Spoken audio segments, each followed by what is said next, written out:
বাংলাদেশ ক্রিকেটের নির্ভরতার প্রতীক নিউক্লিয়াস সহ আরও অনেক বিশেষণ দেয়া যায় পঞ্চপাণ্ডবকে।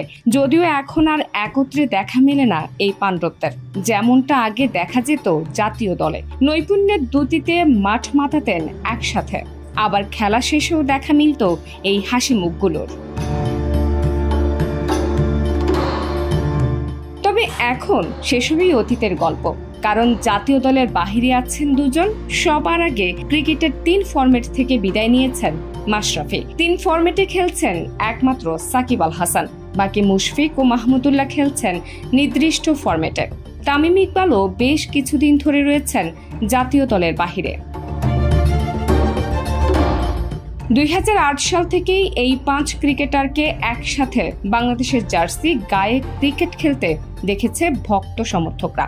একটা সময় বাংলাদেশ ক্রিকেটের অভিজ্ঞতা ও দক্ষতার মানদণ্ডে সেরা 5 ক্রিকেটার হিসেবে বিবেচিত হতে থাকেন তারা।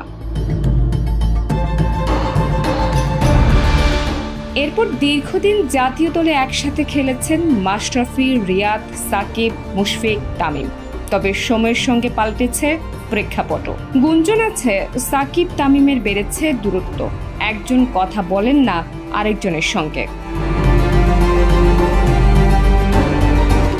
সব মিলিয়ে যে বন্ধনটা দীর্ঘদিন ক্রীড়ামোদীরা দেখতে চেয়েছিল এই 5 জনের মধ্যে, তাতে ছেদ পড়েছে অনেকখানি। সেই আক্ষেপ থেকেই হয়তো নিজের ভেরিফাইড ফেসবুকে একটি পুরনো ছবি পোস্ট করেছেন রিয়াদ, যেখানে দেখা যাচ্ছে হোটেল রুমে বসে আড্ডা মারছেন বাংলাদেশের ক্রিকেটের 5 পোস্টার বয়।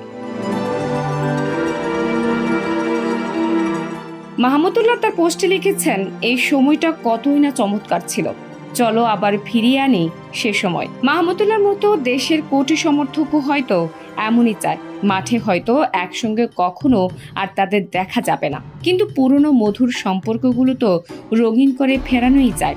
সে চাওয়াই বাস্তব হয়ে ফিরে আসুক ভক্তদের সামনে। প্রত্যাশা আপাতত এতটুকুই। নাহার নিশি, প্রিয় দেশ।